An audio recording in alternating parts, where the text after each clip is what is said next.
Alright, history fans, welcome back. We heard you loud and clear.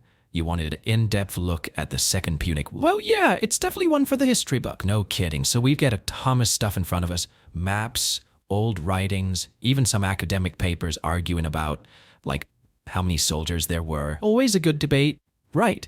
But our goal today is to go beyond just who won't and really get into how these Roman and Carthaginian showdowns didn't just decide the Mediterranean, but like really shaped Europe into what we know today. It's a big one, and I think what's fascinating, I mean, we've all heard the Hannibal crossing the Alps with elephants story, and we'll get to that, but what's really interesting is, like, those moments, those turning points where a smart move, a stubborn city holding out, or even a mistake shifted the balance of power for, like, centuries. That's what we're digging into. Okay, so let's start unpacking this. Yeah, everyone knows Hannibal's early wins in Italy were impressive. Yeah, but Rome eventually went with this Fabian strategy of avoiding head-on fights. Seems counterintuitive. Why not smash your enemy when they're down? Yeah, you'd think so, right? But that's where understanding Rome's logistical machine is key. It wasn't just about having roads and forts, though those were obviously huge. Rome had standardized supply depots, like, placed regularly along their road network. So picture, like, a prehistoric rest stop, but for legions. I like it. So this allowed them to keep their army supplied and move quickly, even when retreating. Hannibal, on the other hand, relied a lot on foraging and whatever support he'd get locally, which was way less dependable. So even wing battles, he's losing the logistics game. Exactly. The Fabian strategy was basically a war of attrition. Rome knew they could trade space for time, knowing their supplies would hold up while Hannibal's would stretch thinner the further he got from his base. It's almost like chess. Alright. Sacrifice a pawn to gain control of the board. Oh, perfect analogy. Yeah. And while this is happening in Italy, there's this other fascinating thing brewing over in Sicily at the Greek city of Syracuse. Syracuse. Home of Archimedes, the guy who figured out buoyancy in the bathtub, the Eureka mole man. Yeah. Always wondered if he ran through the streets naked after that. Probably not, but his genius, no doubt about it. And it wasn't just about abstract theories. Archimedes took that scientific knowledge and made practical weapons that made Syracuse a nightmare for Roman besiegers.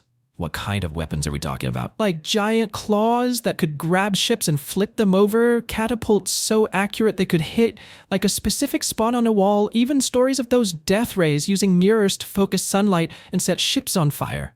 Death rays? Is that real or just a cool story? That's where the debate gets good. Some accounts might be exaggerated, but there's enough evidence that Archimedes used some kind of concentrated solar power as a weapon. Imagine being a Roman sailor, seeing your ship suddenly go up in flames. That's insane. It just goes to show how one brilliant mind could change the game, even against a giant like Rome. But even Archimedes couldn't hold them off forever, right? Sadly, no. Syracuse eventually fell, and Archimedes, he was killed in the chaos of the siege. What's interesting here, though, is that Rome's victory wasn't just about brute force.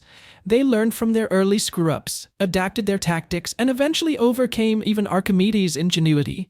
It really shows Rome's adaptability, their willingness to learn and adjust, even when things looked impossible. This brings us to another player who saw an opportunity in Rome's troubles. Philip V of Macedon. He wasn't just some random warlord, was he? Oh, no, not at all. Philip was heir to, the legacy of Alexander the Great. Big shoes to fill. Yeah, and he dreamed of restoring Macedonian dominance over Greece and, even further. Seeing Rome tied up on two fronts, he saw his chance to strike. Okay, so we've got the First Macedonian War kicking off. I gotta admit, it always felt like a sideshow compared to the epic clash between Hannibal and Rome. Yeah, a lot of people think that, but the Macedonian War's crucial for a few reasons. First, it shows Rome wasn't just good at one thing. They could fight and win on multiple fronts, even against different types of enemies. Second, it shows the limits of even brilliant commanders like Hannibal. He desperately needed naval support to really hit Rome hard, right? And Philip, with his powerful navy, could have been that support. Well, I see. But they just never managed to coordinate effectively. It's like they're playing two separate chess games instead of working together for the checkmate. That's a good way to put it. And this failure to coordinate, ultimately, it hurt both Hannibal and Philip. Rome holding out against both of them sent a message. This was a power on the rise, and taking them down would require more than just winning battles here and there. And speaking of winning, this is where a new Roman player emerges. Scipio Africanus.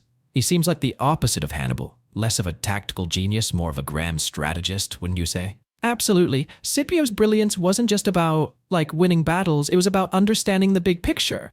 He saw that beating Hannibal wasn't just about fighting him, it was about dismantling Carthage's entire power structure. Okay, I'm hooked. How'd he do that? Well, he started by taking Spain, which was Carthage's lifeline for troops and resources. But here's the key difference between Scipio and Hannibal.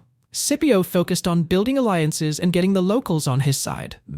He got it, Lasting victory needs more than just military force. It needs the support of the people. So he's not just a general, he's a diplomat, a politician, a bit of a PR guy, maybe. Yeah, all of that. He cultivated relationships, brought local troops into his army and presented Rome as a liberator, not a conqueror. This was radical for the time and paid off big time. And this sets the stage for his boldest move, invading Africa itself. But use the kicker. The Senate gives him no money, no troops.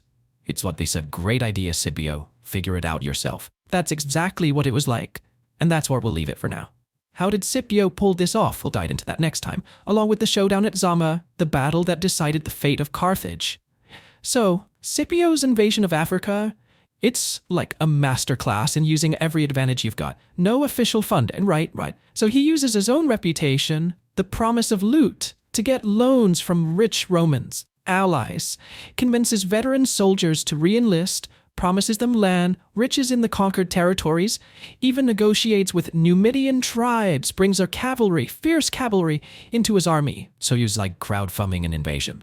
Ancient venture capitalist. He really is. Shows you Scipio's charisma, political skills. He knew war wasn't just about force. It was managing resources, alliances, building a story that gets people to follow you. And it all leads to this showdown.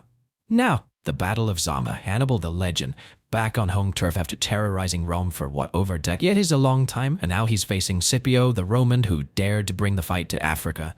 Or the key things about this battle. Zama, it wasn't just armies clashing, it was styles, strategies.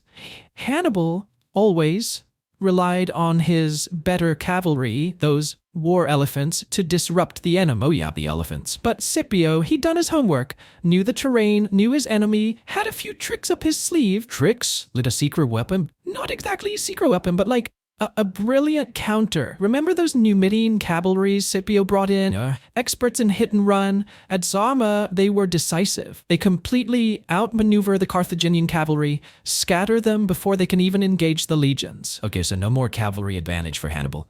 But the elephants, those must have been terrifying to fight. Oh, absolutely. But Scipio had a plan for those too. He knew elephants, powerful as they are, they're not agile, right? Charge in a straight line, easily spooked by noise, chaos. Right. So he spaces his legions out, leaves gaps. Elephants charge when right through those gaps, get tangled up, vulnerable to javelins. So he uses Hannibal's strength against him. Like judo, using their own momentum to throw them off. Perfect way to put it.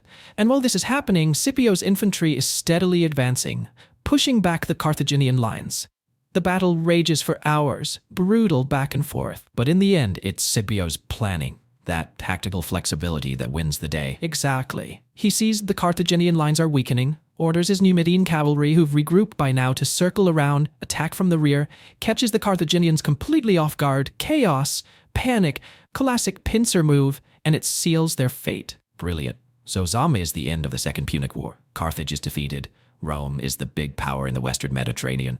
But Zama is bigger than just this one war, right? Huge. Zama is a turning point for all of Europe. This is when Rome goes from powerful city-state to, empire in the making. The lessons from these Punic Wars, the logistics, the military tactics, the political maneuvering, all of it shapes Rome's future, builds the foundation for their empire. It's crazy to think how those years of conflict, those brilliant minds clashing, Hannibal, Scipio, how it set the stage for centuries of Roman dominance. Yeah. But it wasn't just military, right? There were cultural shifts, technology, all happening alongside these conquests. Yeah, you're absolutely right. Rome wasn't just about taking land. They were soaking up knowledge, adapting tech, even mixing in artistic styles from the cultures they conquered. So building an empire, but also building a giant library of knowledge at the same time. Exactly. And it wasn't just one way. Roman engineering, their laws, administration, those things had a lasting impact on Europe. Their roads, legal codes, how they organized things, those became models for later societies. So these Punic Wars, it's not just about who won the battles, it's this exchange of ideas, cultures clashing and blending that shaped Western civilization. Absolutely, and it's important to remember that this legacy, it's complicated, full of contradictions. We see how Rome became dominant, but also the things that eventually led to its fall. The same things that made them strong, the military, the central authority, could also become weaknesses later on. It's like they say, the bigger they are, the harder they fall. But I think there's something else here, especially for us military history buffs. These battles weren't just about brute force. They were about strategy, innovation, adapting to whatever came at you. Exactly. Hannibal's brilliance on the battlefield, Archimedes and his inventions, Scipio's big picture thinking, they all teach us about leadership, adaptability, and really understanding your enemy, their strengths, weaknesses. So as we wrap up our deep dive into the Second Punic War, we'll leave you with this. We've seen how these conflicts shape empires into the foundation of Western civilization. But what if things had gone differently? If you were in Hannibal's shoes or Philip V's, what could they have done to change the outcome? That's a good question. Could Hannibal have made stronger alliances with the Gauls in Italy? Could he have focused on messing with Rome's supplies instead of just winning battles? Could Philip V have used his navy better with Hannibal's army? Those are questions worth thinking about, not just for history, but for what they teach us about strategy, leadership, and the challenges of power. That's perfect. Food for thought for all the armchair generals out there. Thanks for joining us on this journey through the Second Punic War. We hope you've come away with a deeper understanding of this conflict and its impact on history. Until next time, keep exploring, keep asking questions, and keep diving deep into the world of military history.